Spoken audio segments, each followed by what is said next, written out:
On April 15, 2023, heavy gunfire and explosions rocked the capital Khartoum, throwing the city into panic. The Sudan Armed Forces, or SAF, led by the country's de facto ruler, General Abdel Fattah al-Burhan, and the paramilitary group Rapid Support Forces, or RSF, led by Burhan's deputy turned rival, General Mohamed Hamdan Dagalo, known as Hemeti, blamed each other for firing the first shot. Once allies, the two generals ousted Sudan's long-term oppressive military leader, General Omar al-Bashir, in 2019. A transitional government was put in place, but overthrown in October 2021. Al-Burhan was then made de facto leader, with Hemeti as his deputy. Within months, there was tension between the two generals, which they sought to downplay. إحنا مستحيل يحصل بيناتنا قتال أصلاً ولا في زول بيدعو لحاجة ولا في زول بيدعو لأي خلاف. But disagree they did. Their vicious power struggle led to the war in April 2023. In August 2024, a UN fact-finding mission had a damning report on the crimes committed in this war. We have found that the Sudanese warring parties, that mainly the Sudanese Armed Forces, SAF, and the Rapid Support Forces, RSF, and their respected allies, have committed an appalling range of violations. We found reasonable grounds to believe that many of these violations amount to international crimes. Fighting between the army and RSF has killed thousands, driven over 10 million people from their homes, and sparked what the United Nations has called the world's worst hunger crisis.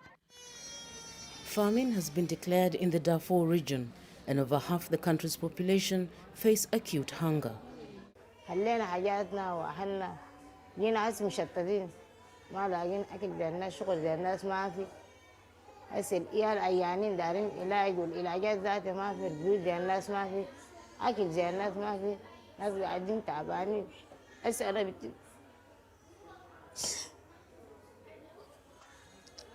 In August 2024, there was a ray of hope as aid convoys were allowed to enter Sudan after a 4-month halt. They crossed from Chad, delivering desperately needed food to the people of Darfur. The weather has also played a part, with extreme floods across Sudan in August 2024. Key infrastructure such as dams and bridges was severely damaged, hampering aid and leaving hundreds displaced. A few weeks after the war started, peace talks were held in the Saudi city of Jeddah. Many more followed, with several ceasefire agreements reached, but they failed to stop the fighting. In August 2024, US-led talks started in Switzerland, but the Sudanese army refused to turn up. Also at play are the foreign nations allegedly backing both sides, supplying equipment and arms. Some observers believe that the Sudanese armed forces are backed by Turkey, Egypt, and more recently there's been evidence to suggest that Tehran has been sending weapon shipments to Port Sudan. On the other side, the Rapid Support Forces are believed to be backed by the United Arab Emirates. The RSF captured much of the capital Khartoum and 4 of the 5 states in Darfur. The military controls most of the north and east, including the key Red Sea port of Port Sudan. In February 2024, the army recaptured the center of Omdurman, one of the 3 cities along the River Nile that form Sudan's wider capital, Khartoum. When protesters helped oust Omar al-Bashir, the people of Sudan thought tyranny was over, and the dream of civilians being in charge felt tantalizingly close. Then came a war, far worse than anyone could have imagined. The Sudanese army finds that weapons supplied from the UAE were being supplied to the RSF rebels. Now, the RSF rebels, also known as the Rapid Support Forces, is a paramilitary group in Sudan, a group of bandits and barbarians that carry out genocide in Sudan, comprised mainly of men of mixed Arab and African lineage. who enforce a violent Arab supremacist ideology targeting black African men and women, who are currently engaged in a fight against the government, mainly to control land and resources and territory and things like. The Sudanese army seizes weapons from the UAE being shipped to the RSF. The Sudanese armed forces claim to have discovered Emirati ammunition and medical supplies in the possession of the paramilitary group, the Rapid Support Forces, after recapturing the strategic Jebel Moya axis, a critical junction connecting the eastern states to central Sudan. The discovered ammo boxes are marked with UAE military addresses. It appears the RSF attempted to scrub the information from the containers, but did not complete the job. Some 20,000 Sudanese have been killed since the 15th of April 2023, but some estimates put the death toll as high as 150,000. Over 10 million have been displaced internally and 2 million forced to flee abroad, creating the world's largest displacement crisis. More than half of the country's 50 million population is acutely hungry. Food security experts warn that up to 2.5 million people in the country may die from hunger before the end of 2024. The United Nations has accused foreign players of prolonging the war in Sudan, making it harder for the country to find peace. The fighting between the Sudanese armed forces and the RSF started in April 2023, and it was sparked by two generals competing for power after a failed political transition. Since then, the conflict has taken on a regional and international dimension. Several external actors are supporting the two warring parties with arms, ammunition, and money.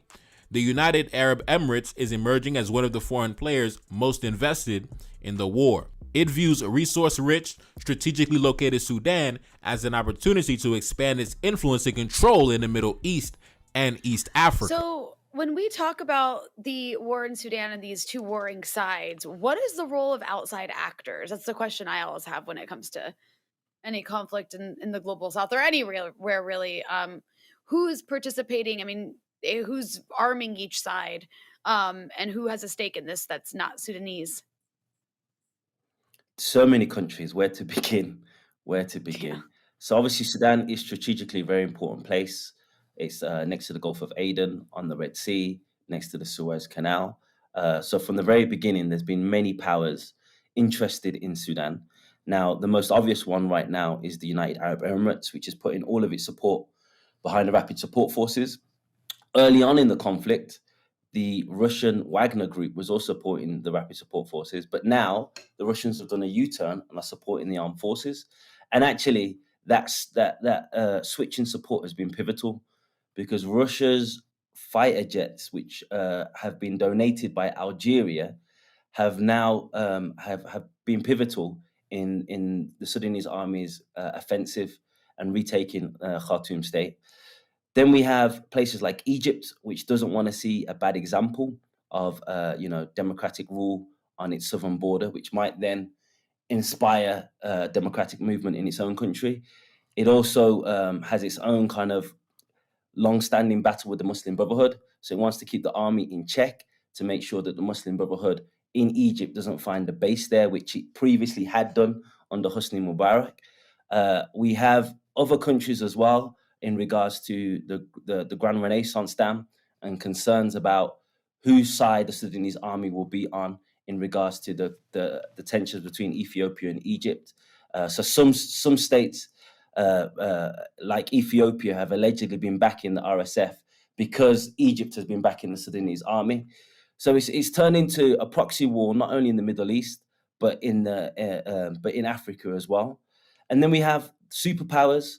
So the Sudanese, the American government was very clear that a Russian naval base cannot come into Sudan. And that happened, that statement was issued by the Sudanese ambassador a year before this conflict broke out.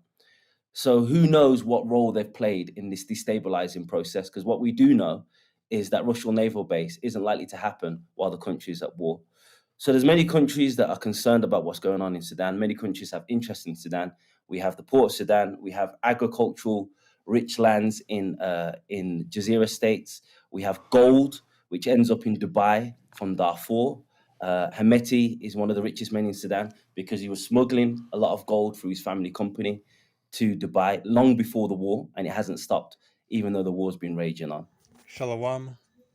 All praises, honor, and glory unto Yahweh Ba'asham Yahushai Ba'asham Raka Kwadash. Double honors to the elders and the apostles of the great millstone, and salutations to all you sincere Akiam. And this is your brother Abawan back again with another video through the spirit and power of Yahweh Ba'asham Yahushai Ba'asham Raka Kwadash. All praises and glory is due. Yeah, and there are a lot of things that are going on the earth right now, prophetic events happening left and right. And one of those things is, of course, the situation that is going on in Sudan right now. Basically, the war in Sudan, where you have the Sudanese government is coming against the RSF rebels, which is a rebel force that's actually coming up against the government, and it's one of the major humanitarian crises that is going on right now on the earth. Similar to the situation with Palestine, Russia, and Ukraine, and so on and so forth. But rather than talk about that, because for the most part, man, a lot of the people that are in Sudan, of course, you have Israelites among them, which of course are the so-called Negroes, Latinos, and Native American Indians, the scattered Israelites that are scattered throughout the four corners of the earth.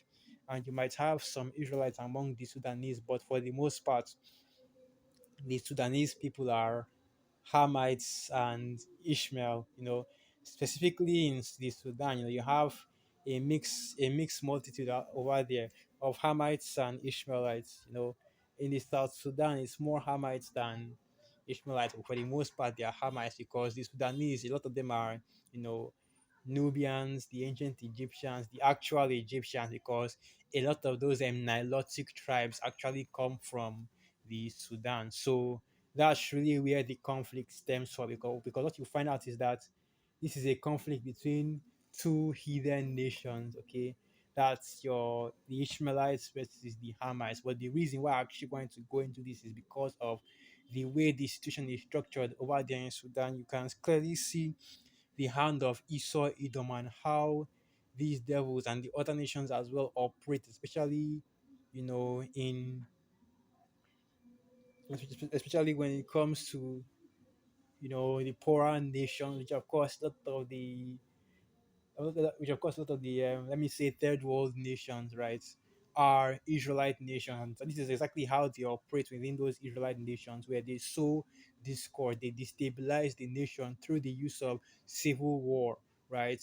Um, Terrorist groups, and there are various methods to destabilize the nation to destabilize countries in order to make the resources that they can get out of those countries even cheaper. Because one of the big things that you find out when it comes to foreign exchange here in Africa is that a lot of the raw materials are exported, sold from Africa to these Western nations, and then those same raw materials are processed and then sold back to Africa in order to be actually used, in order for the finished product to actually be used. Like, take for example now the refinery that is currently being built in Nigeria by Aliko Dangote. That's a billionaire, right? If you actually look into it, they just finished building a refinery, and the guy, basically, right, let's go in. I don't know. Now I'm not going to open an article because I've already gone into that. Basically, he built up a oil refinery in order to convert, the crude oil into the different the fossil fuel, the crude oil into different into the different processed materials you can use it for. That's your diesel, petrol, kerosene, so on and so forth. And he's unable to actually buy fuel because the Nigerian government won't sell it to him. So what he has to do is he has to buy fuel from another oil producing country, right, or another oil producing state, process the fuel in Nigeria, and then sell it to the filling stations or the gas companies or whatever here in Nigeria. And that's what has to happen. And the reason why that is happening is because you have a lot of pressure being put on the Nigerian government by these Western governments, specifically, Babylon the Great, right? And I think also, or Babylon the Great, through Shell, of course, those demons, mainly through them, in order to stop or prevent, slow down, or to completely stall the production of the crude oil. Because you have some Nigerian journalists, some African journalists that came out and said that, look, that they were being paid off by um these news agencies, these journalists that were backed by whether it's that were backed by the government of the United Kingdom in order to slander the oil refinery that was set up by Aliko Dangote. And that's just showing you how these Western nations, right? America, Babylon the Great, NATO, and the EU. These EU nations, basically use different tactics in order to destabilize a country to keep it poor, in order for them to be able to continue to buy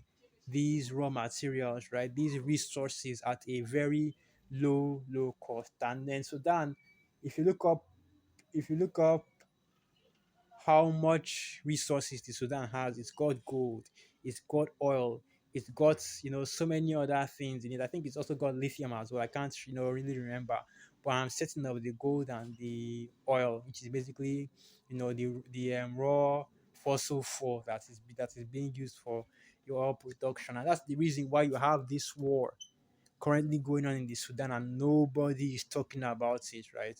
Now, of course, the news media write their their articles every off season, every here and there, but for the most part, nobody is mentioning what's going on currently in the Sudan. And what's going on is a civil war between the Sudanese government and the RSF, and it's bloody, man, because outside of the major cities, which of course, like the capital city, Khartoum, these smaller, more rural areas, the outskirts urban areas have been completely controlled by the RSF. And in those areas, man, you have all kinds of suffering and all kinds of death going on. And it's not just death by the sword or, they die from war or as a casualty of war, but you also have a lot of death from hunger, mainly mainly that people dying from hunger, because this is a war situation right now that is going on in the Sudan. Okay, so you have a lot of refugees,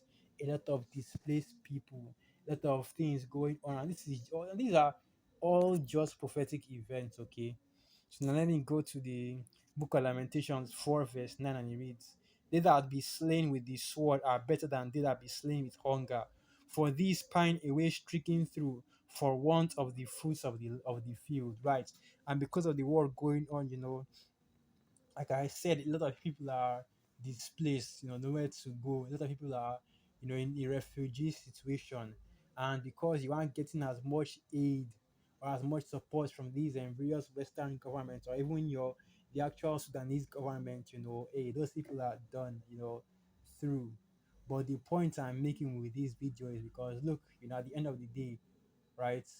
This is how Esau Edom operates. This is what these devils do, and everybody knows. That's the crazy thing. Nobody's even denying the fact that the West is involved in this, in the war that's currently going on in the Sudan. Not as though they are the ones that are actually inciting it or stoking the fire, but they are the ones that are extending it and allowing it to continue in the way that it does. Because at the end of the day, right? Let me see. Right. Let me just do this. Because at the end of the day, the Sudanese government has a lot of trades going on with other Western countries. Say, for example, yeah, like I was saying, the Sudanese government has trade going on with other Western countries, right? In the US, the UK, and the Saudi Arabia and various Arab countries as well, which are also involved in this war, because different governments, different countries are actually backing the two sides of this war. Okay, and the reason I'm even doing this video is because I recently saw a video talking about how you have weapons, right? That were, you have weapons that were sent from the United Arab Emirates, which is Dubai, to the rebel forces that are basically fighting against the government in the Sudan, that are being used by them. The government of Sudan had to capture some of those weapons, and they were and found out that those weapons were actually sent on property of Dubai, or the Dubai of the I want to say Dubaian government, but the government of Dubai. So they've been smuggling weapons in there and giving them to the rebels in order to arm them to if even give them a chance against the army, the Sudanese army. And that's what's going on, man. Now, this of course doesn't come as a shock to anybody, because that's exactly how these devils operate. That's exactly how these nations, okay, operate, especially with when it comes to Jake, right? In this case, of course, like I said, for the most part, the Sudanese are heathen. You have a few, you obviously have Israelites among them, but for the most part, the Sudanese are heathen, and it's a mixed nation with both Ishmaelites and Hamites, okay? Because you have a lot of Ishmaelites among them as well, and these are Ishmaelites that look like, oh, dark skin Jake or anything like that. Like for example, now that guy, fresh and fit, right? I think he's fit. Myron Gaines, he's Sudanese as well. And you might find out and he's Sudanese as well. But the guy, that doesn't mean that he's a Hamite, man. He could be an Ishmaelite. You never know. Hell, he could possibly even be Jake. You know, you know. But at the end of but the thing is this, that what is going on in the Sudan, right? The war that's going on, the destruction, the and let me get this preset real quick. Let me get this because man, it's been dancing in my head and I have to bring it out. All right. How does that preset go again? Feed the flock of this. No, that's not the preset. No, I forgot how the preset goes. So let me just type it in the scriptures. All right, I type it in the search bar.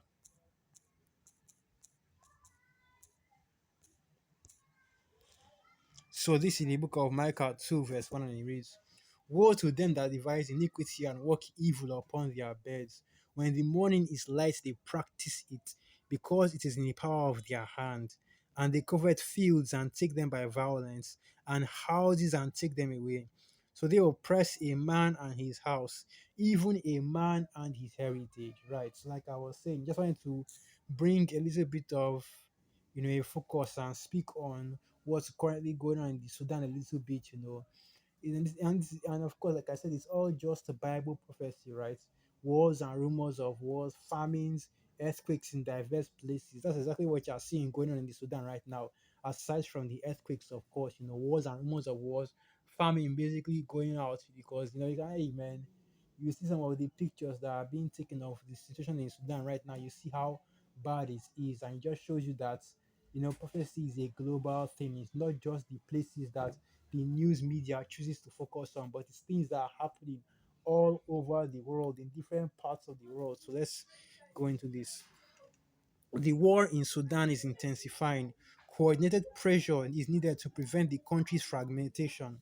International cooperation is needed to deliver civilian protection, scale up humanitarian assistance, leverage the influence of regional actors, and give Sudanese civilians a role in the peace process. Let's read a little bit of this. 17 months of war in Sudan have resulted in the deaths of tens of thousands of civilians and displaced 10 million people. 2 million into neighboring countries and 8 million internally. The war has created the world's worst hunger crisis, pushing millions to the brink of a man made famine. And they're not being pushed to the brink because they are already there. The famine is already happening, and you already have so many people that have died because of the hunger and the situation that is going on in the Sudan right now because of the war that's breaking out. And like I said, there's no foreign aid, right? You know, there's no foreign aid, there's no humanitarian aid, nothing like that. So hey, it's getting ugly for the Sudanese people right now. So let's continue reading. A series of international mediation efforts have failed to stop the conflict. The latest was a US mediated attempt to restart a stalled ceasefire process in mid August, aiming to bring together senior delegations from the warring parties, the Sudanese Armed Forces, and the Rapid Support Forces. Talks in Geneva were intended to achieve a nationwide cessation of hostiles, allowing humanitarian access to all areas of the country, and a robust monitoring and verification mechanism. The negotiations were co-hosted by Saudi Arabia and Switzerland, with the UAU, UN, Egypt, and the UAE present as observers. And if I recall correctly, the reason why this negotiation fell apart is because one of those leaders, whether it's from the RSF or the actual Sudanese army, right, or the Sudanese president or so, did not show up for the meeting. some limited progress was made on humanitarian access to Darfur. The SAF agreed to temporarily reopen the Adre border crossing from Chad, which they had arbitrarily shut down in February, and the RSF unblocked the Al Dabar routes. UN trucks are now getting into Darfur, though onward movement beyond West Darfur is severely hampered by heavy rains and the collapse of the only bridge linking the Chad border to South and Central Darfur. But since talks ended, fighting has escalated. Right, so that's what's going on right now, and the situation there is just going to keep on getting worse and worse and worse because these are the times that we're in right now, man. This is not the time for peace, okay, or the time for refraining from, you know, let me get that precept, That's in the book of Ecclesiastes, right? A time and a season for everything. Now is not the time for peace, right? So this is the book of Ecclesiastes 3 verse 1. To everything there is a season and a time. To every purpose under heaven, a time to be born and a time to die, a time to plant and a time to pluck up with that which is planted, a time to kill and a time to heal, a time to break down and a time to build up, a time to weep and a time to laugh, a time to mourn and a time to dance. And right now is not the time to make peace or to build together or anything like that. Right now is the time for war and amen destruction, the judgments of the Most High, Yahweh Hashem, Yahushua going forth throughout the whole earth. And before I close out, let me also say this as well. Coming soon, okay? Because I've been holding time for a while that this is also a situation that is coming soon to America, Babylon the Great, okay? Well, this is all right because we have been going into the scriptures and prophesying and warning our people that the things that you see happening all over the earth, the prophetic events that have been taking place, the things that have been coming to pass, are all coming to Babylon the Great. So even this crisis that's going on in Sudan, that you see it getting as bad as it is, that the thing is, the situation is as bad as it is also coming to America, Babylon the Great. So this is just a how do you want how do I say, a sneak peek, yeah, let me use that word, a sneak peek into the coming tribulations that are about the coming tribulations and the things that are about to come upon the earth. So let's see if I can find this precept. So that should be Jeremiah 30 verse 7. Alas, for that day is great, so that none is like it. It is even the time of Jacob's trouble, but he shall be saved out of it. Okay. So with that, I'll end the video right there. Once again, all praises, honor, and glory unto Yahweh Basham Yahshai Basham Raka Kwadash. Wa Abad Baba Shalawam.